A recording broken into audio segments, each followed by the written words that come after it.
back in 2017 on the Hot Rod Power Tour. We were in Indy. When we were at the drag strip, I didn't get a chance to check out the circle track. This year I made a point, I'm going to the circle track, going to check it out. So got a chance to tour both the museum and the racetrack. You can see both these videos. I'm going to shoot the same intro to both. Just an amazing piece of American world automotive history at Indy. The museum is just phenomenal. And getting to ride around the track, get out on the start finish line, look down that straightaway is just, if you're any kind of, I mean, I'm a NASCAR guy, but I love Indy, love all types of racing. Starting to love IndyCar. I've always watched the Indy 500. Always, like AJ Foy, Mario Andretti, all those guys. It's just an amazing piece of American racing history. If you get a chance, go check it out. The track tour is awesome, but the museum is just out of this world. There's so much stuff to look at. So check it out, like and subscribe. Thanks, guys. People here at the Speedway. It's the largest single-day sporting event on the planet. Our grandstands alone accommodate around 250,000 fans. That means we've got 3 times the permanent seating of Lambeau Field in Wisconsin, and we've got twice the seating capacity of Daytona International. Your engines! There's the command from Mary Hollendorf, and the engines roar tonight. Hello everyone, and welcome to the world's greatest race course, the Indianapolis Motor Speedway. This is longtime motorsport and Indy 500 broadcaster Bob Jenkins, and I'll be your guide along the way as we make a lap around this historic track. If this were 1908, we would currently be driving through the fields of the old Presley farm. The majority of roads at the time were unpaved and not accommodating to anything beyond horsebound travel. Indianapolis entrepreneur Carl Fisher had the idea to build a facility where automobiles could be tested and races held for constructors to showcase their new creations. As a result, in 1909, the Indianapolis Motor Speedway came into being.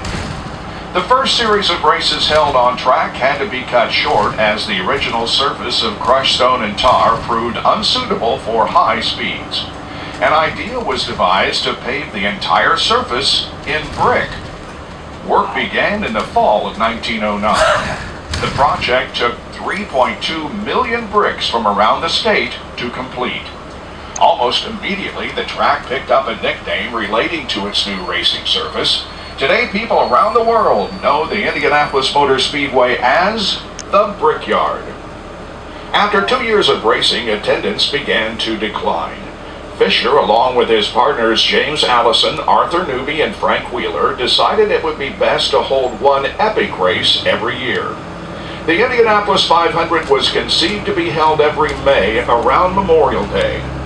Ray Haroon won that first 500 in the locally constructed Marmon Wasp.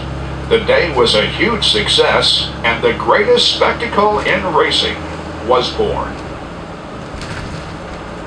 We enter the track between turns 1 and 2 onto one of our short chutes, each of which measure 1/8 of a mile and are located at the north and south ends of the speedway. There are 4 turns, each a 1/4 mile in length from entrance to exit, and 2 straights, each measuring 5/8 of a mile. Altogether, these add up to a total track length of 2.5 miles. You're probably beginning to feel the effects of our banking as we enter turn 2. Each of our turns has 9 degrees and 12 minutes of banking. If you look to the left, some of the viewing mounds are coming into sight. These are located throughout the infield of the track and are used by general admission ticket holders. Coming into view on the right are the turn 2 suites. Constructed in 1973, these suites offer a close-up vantage point to the action on track for VIP guests and sponsors. As we ride along the backstretch, keep in mind the track you're traveling is exactly the same as its 1909 layout, only the surface has changed. If you're wondering what happened to all those bricks, most of them are still beneath us, buried under several layers of asphalt. If Indy cars were on the track right now, you would see them speeding by at roughly 235 miles an hour. This would allow them to cover a football field in 9/10 of a second. For safety purposes, we keep our buses restrained to a more leisurely pace. You may have noticed a golf course on either side of us. The original course was opened in 1929 and underwent a major redesign in 1992 to accommodate PGA specifications and the modern game. There are now 4 holes on the inside of the track and 14 beyond the back straightaway. The LPGA and Senior PGA Tours have held tournaments here. Another event added in October of 2016 saw sections of the golf course used as an obstacle course with inflatable pylons set up for the planes of the Red Bull Air Race. Events taking place over the track sky are nothing new. The very first competition held upon opening in 1909 was a balloon race, and in June of 1910 the Wright brothers were part of a major aviation showcase here. The official IMS logo, the wings and wheel, highlight the automotive and aviation history of the Speedway. Up ahead is turn 3. As we travel through the turn, be sure to look to your right along the wall.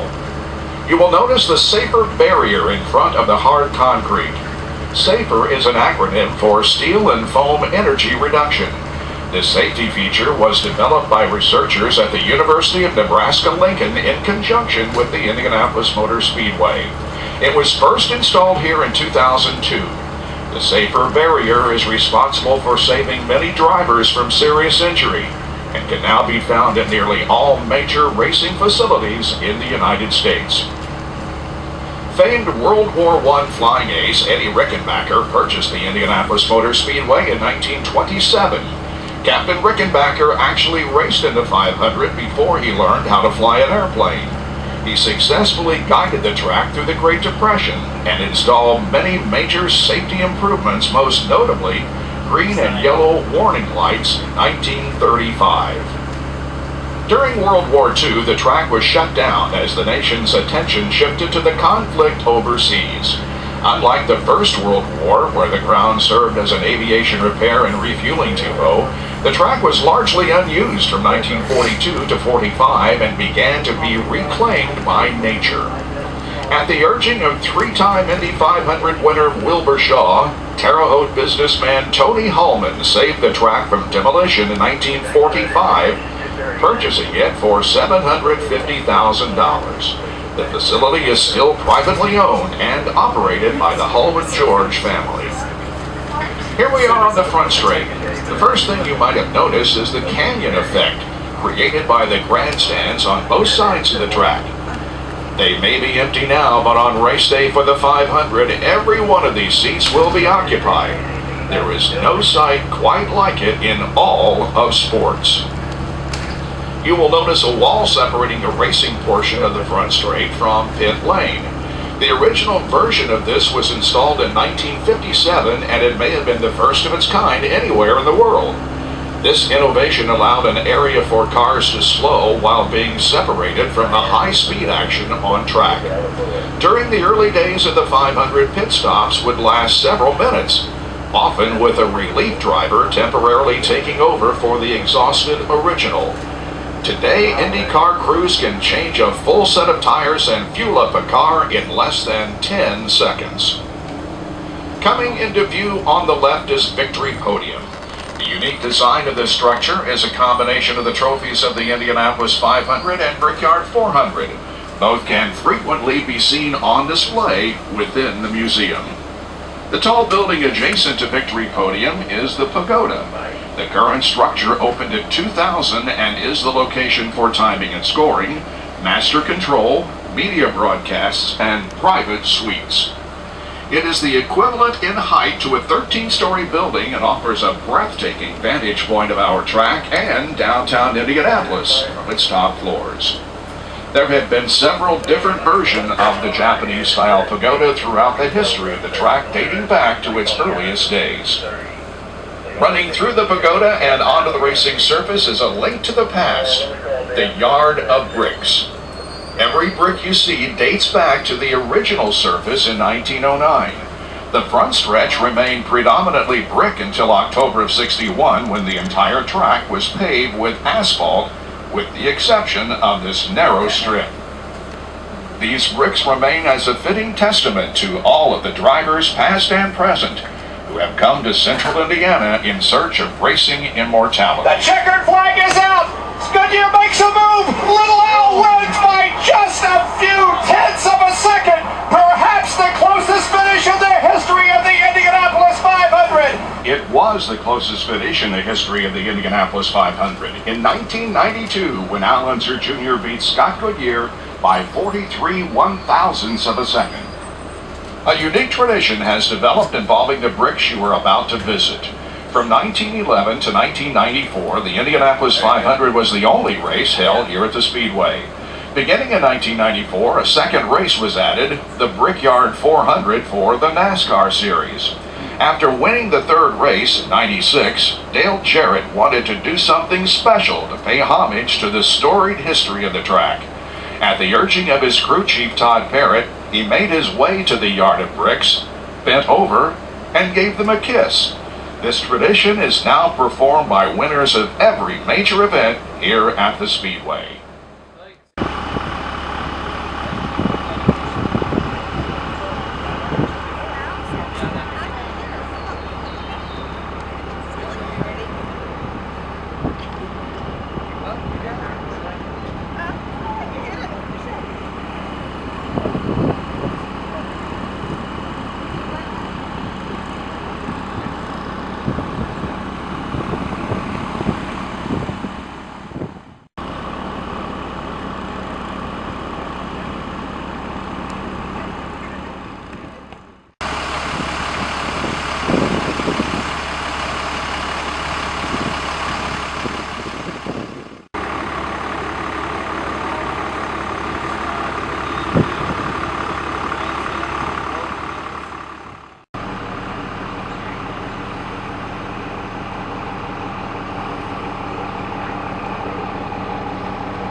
It stands just over 92 feet tall and has interactive LED lighting that can show the positions of all drivers competing in a race, along with the ability to display animations and other video graphics.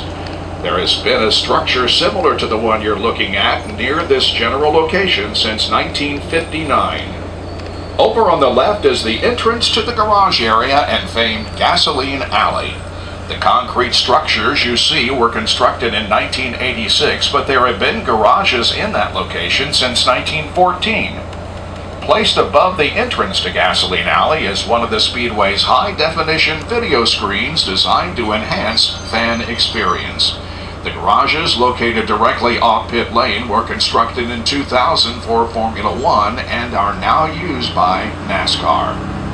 The Speedway has seen many celebrities through its gates, from Hollywood screen legends like Clark Gable, Shirley MacLaine, and Jimmy Stewart, to modern-day well-knowns like Lady Gaga, Chris Pine, and Jake Gyllenhaal.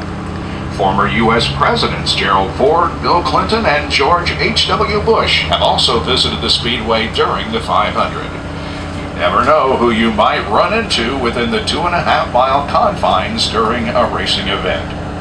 Here we are at Turn 1, known by many around the globe as the toughest turn in all of motorsports.